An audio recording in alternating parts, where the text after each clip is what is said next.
My sister has no stability. No real career. She's probably living in a basement somewhere, bouncing between couches.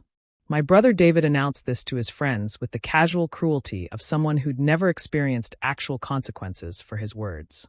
We were at a neighborhood barbecue in the upscale suburban community where David had lived for the past 8 years.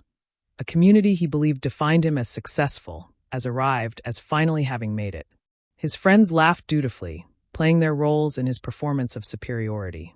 She's always working on these property deals, but honestly, nobody knows what she actually does. Probably nothing.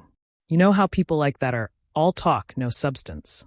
I stood by the grill, holding a beer I wasn't drinking, wearing jeans and a casual shirt because I'd come straight from inspecting one of my acquisition properties in the city. David's friends were stealing glances at me, performing the kind of sympathetic pity that people reserve for family members they've been told are failures. Then my phone buzzed. I glanced down at the text from my property manager. Acquisition complete.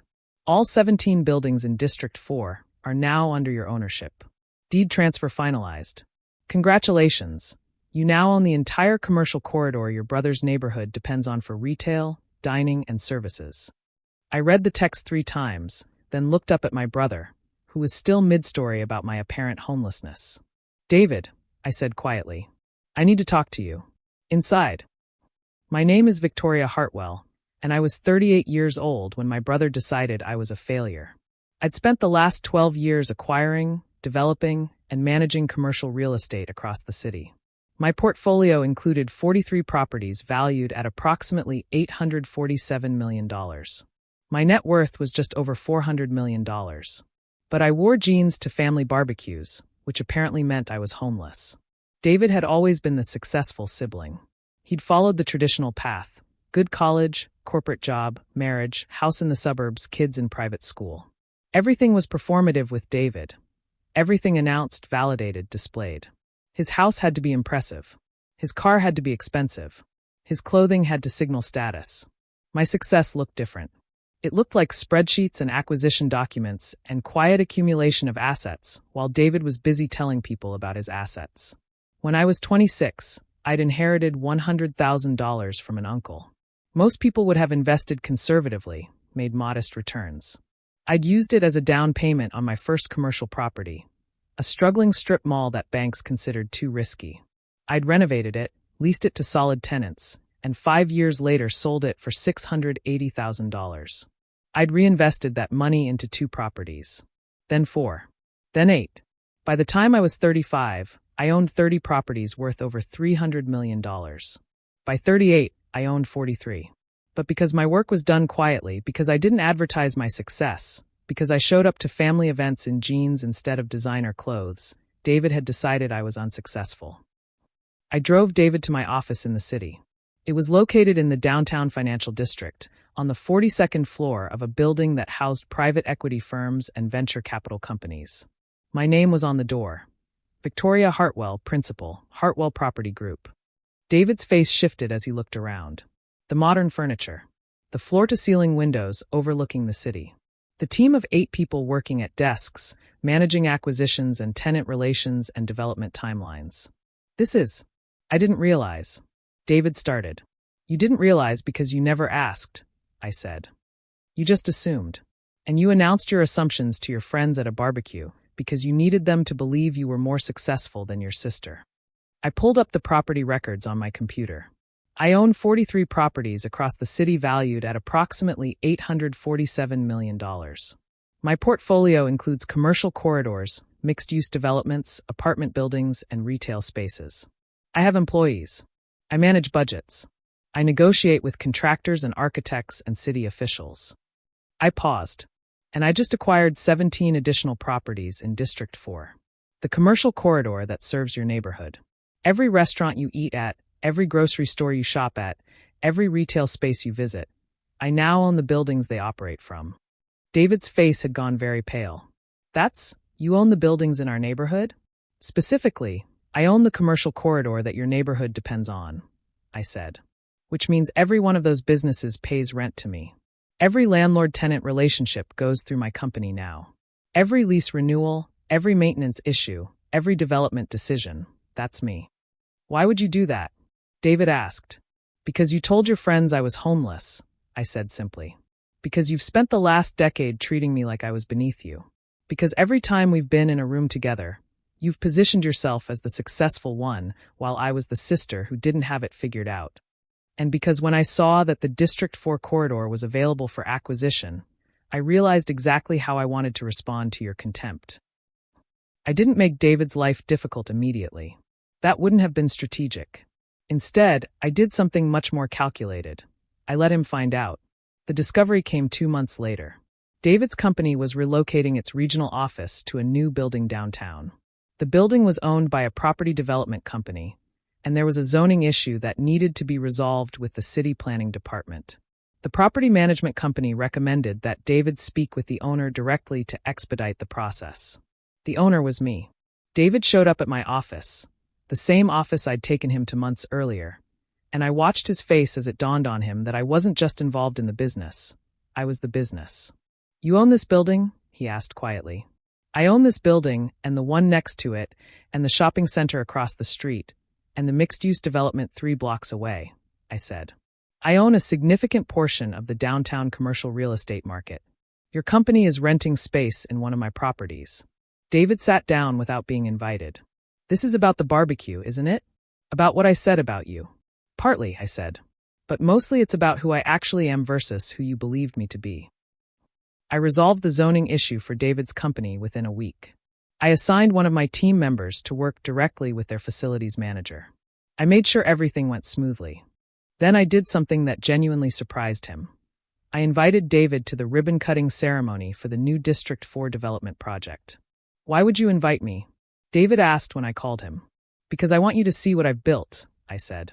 "And I want you to understand that your opinion of me was never relevant to my success. I succeeded despite your contempt, not because of it." The development was remarkable.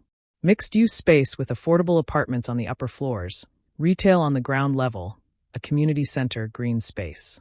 It was the kind of project that actually improved neighborhoods rather than exploiting them. At the ribbon cutting, the mayor mentioned my name several times. "Victoria Hartwell has transformed District 4, she said.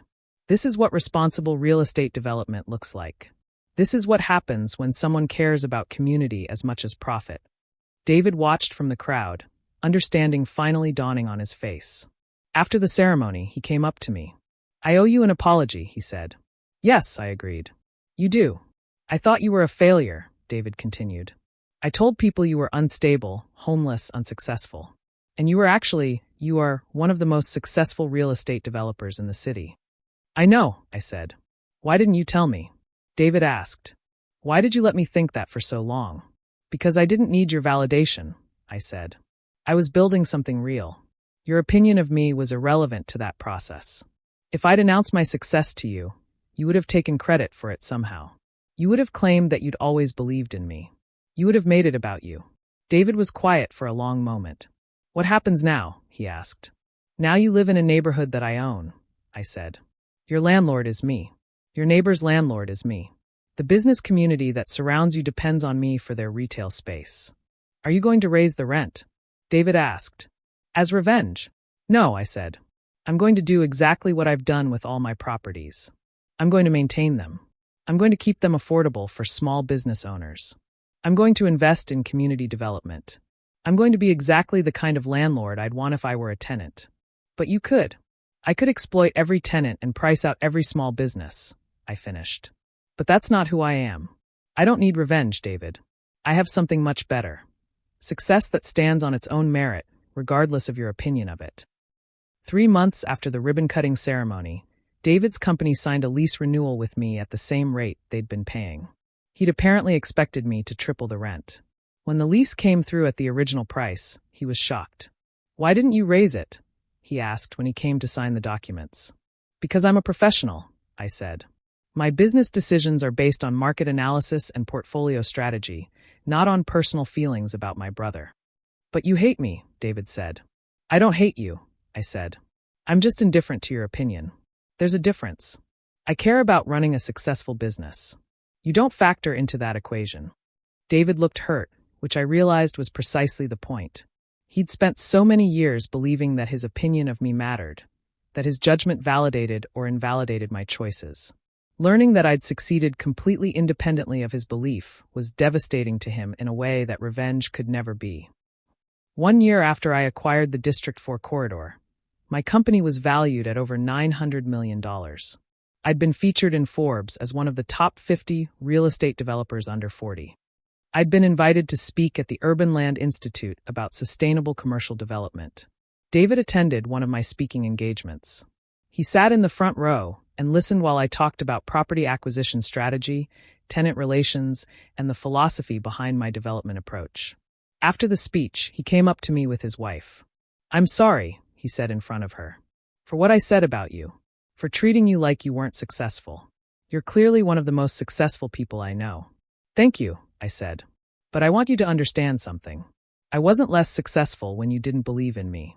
I was exactly as successful then as I am now. The only thing that changed is your perception." "I know," David said. "I finally understand that." 2 years after the acquisition, David came to me with a business proposal. He'd been laid off from his corporate job and wanted to open a retail store in one of my commercial spaces. "I can't hire you as a tenant," I said. "That would be nepotism. You need to apply like any other prospective business owner." "But you own the buildings," David said.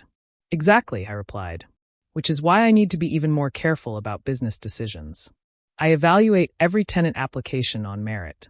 If your business plan is solid and you're a good tenant, you'll get the space. If you're not, you won't." David went through the application process like everyone else. His business plan was actually quite strong. His retail concept was innovative and addressed a market gap in the neighborhood. I approved his application, but I made sure he understood something crucial. This is a business relationship. I'm your landlord. You're my tenant. I will hold you to the same standards I hold all my tenants. If you don't pay rent on time, there will be consequences. If you violate the lease terms, there will be consequences. Blood relationship doesn't change that. David agreed, and he opened a successful retail store in one of my properties. He was a good tenant.